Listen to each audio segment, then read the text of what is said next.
Second year के सभी बच्चों को नमस्कार। बच्चों, आज मैं आपको संविधान में संशोधन किस प्रकार से किए जाते हैं, संशोधन की प्रक्रिया को पढ़ाने जा रही हूँ। जैसा कि बच्चों आपको पता है कि भारत में संघात्मक शासन व्यवस्था को अपनाया गया है। अतः संयुक्त राज्य अमेरिका, ऑस्ट्रेलिया और स्विट्जरलैंड के संविधानों की तरह भारत के संविधान का कठोर होना अत्यावश्यक था। लेकिन हमारे संविधान निर्माता जो है वो अमेरिका जैसे कठोर संविधान को अपनाने से जो उनके संविधान में जो कठिनाइयां आई थी उनसे परिचित थे। उनके द्वारा संविधान संशोधन के संबंध में मध्यवर्ती मार्ग को अपनाया गया। संविधान निर्माता एक ऐसे प्रलेख का निर्माण करना चाहते थे जो राष्ट्रीय जीवन के विकास के साथ विकसित हो सके, क्योंकि हमारा जो संविधान है वो जीवंत संविधान है। जीवंत संविधान का मतलब ये है कि ये परिस्थिति काल के अनुसार लगातार बदलता जा रहा है। बहुत सारे अमेंडमेंट इसमें हो चुके हैं, लेकिन साथ ही वे संविधान को इतना अत्यधिक लचीला भी नहीं बनाना चाहते थे कि संविधान जो है शासक दल के हाथों का खिलौना बन जाए और राजनीतिक जीवन का अनुशासित विकास करने में असमर्थ रहे।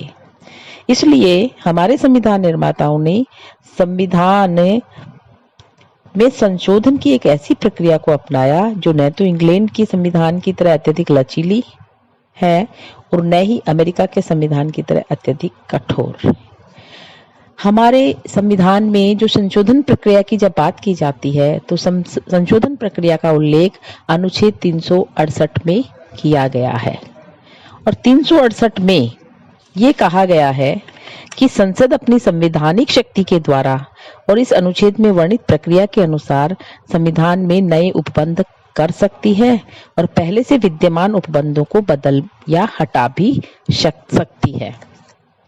बच्चों, हमारे भारतीय संविधान में संशोधन करने के लिए 3 प्रणालियों को अपनाया गया है। पहली है साधारण विधि द्वारा संशोधन की प्रक्रिया, दूसरी है संसद के विशिष्ट बहुमत द्वारा संशोधन की प्रक्रिया और तीसरी है संसद के विशिष्ट बहुमत और राज्य विधानमंडलों के अनुमोदन से संशोधन की प्रक्रिया। सबसे पहले अपन साधारण विधि द्वारा संशोधन की प्रक्रिया की बात करेंगे।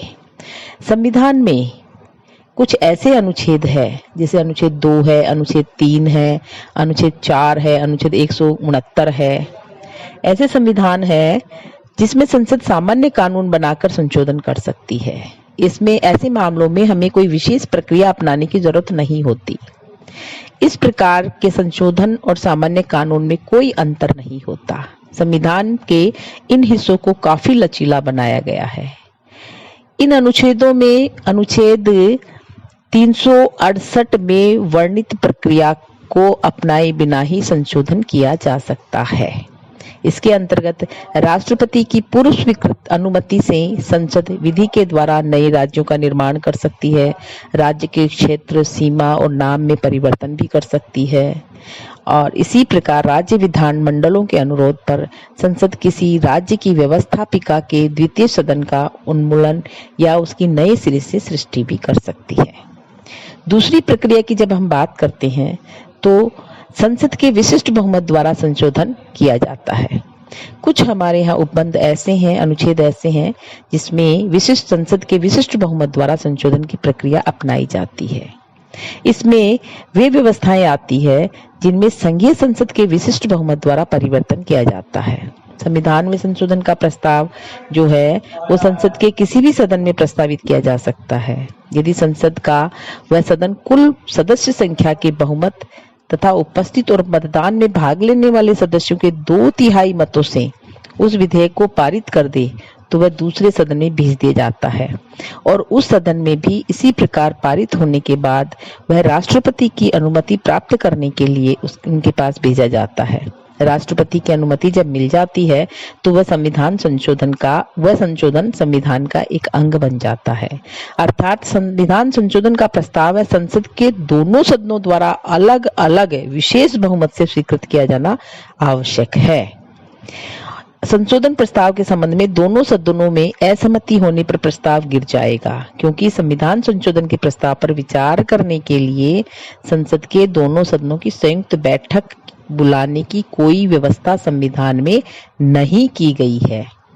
अर्थात हमारे यहाँ संविधान में जब संशोधन किया जाता है तो दोनों सदनों, चाहे वो राज्यसभा हो चाहे वो लोकसभा हो, दोनों में एक ही प्रक्रिया के द्वारा उसमें दोनों में से पास होना बहुत जरूरी है।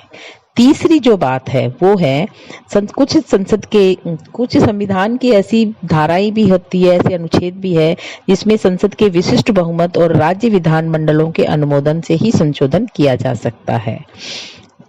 इसमें वो व्यवस्थाएं आती है जिसमें संशोधन के लिए संसद के विशिष्ट बहुमत अर्थात संसद के दोनों सदनों द्वारा अपने कुल बहुमत तथा उपस्थित मतदान में भाग लेने वाले सदस्यों के 2/3 बहुमत से विधेयक पारित होना चाहिए। इस विधेयक का राज्यों के कुल विधान मंडलों में से कम आधे विधान मंडलों से स्वीकृत होना आवश्यक है। इसमें निम्न व्यवस्थाएं हैं या निम्न उपबंध है। अनुच्छेद 54 जिसमें राष्ट्रपति का निर्वाचन आता है, अनुच्छेद 55 राष्ट्रपति के निर्वाचन की पद्धति है, अनुच्छेद 73 संघ की कार्यपालिका शक्ति का विस्तार है, अनुच्छेद 162 राज्यों की कार्यपालिका शक्ति का विस्तार है।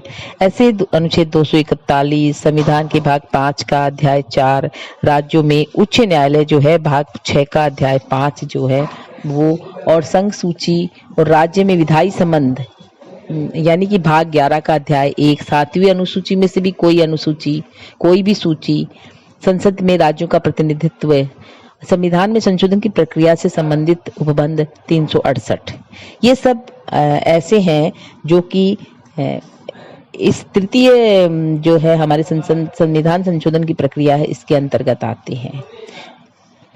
अब हमने एक चीज नोट करी कि 24वें संवैधानिक संशोधन में जो 1971 में पारित किया गया, इसमें एक संशोधन प्रक्रिया में एक स्पष्टता थी, उसका निराकरण इसमें किया गया कि कोई संविधान संशोधन विधेयक संसद के दोनों सदनों से पारित होकर राष्ट्रपति के समक्ष उनकी अनुमति के लिए रखा जाए तो राष्ट्रपति को उस पर अपनी अनुमति दे देनी ही होगी। यानी कि संविधान संशोधन अधिनियम पर राष्ट्रपति के हस्ताक्षर मात्र एक औपचारिकता भर है।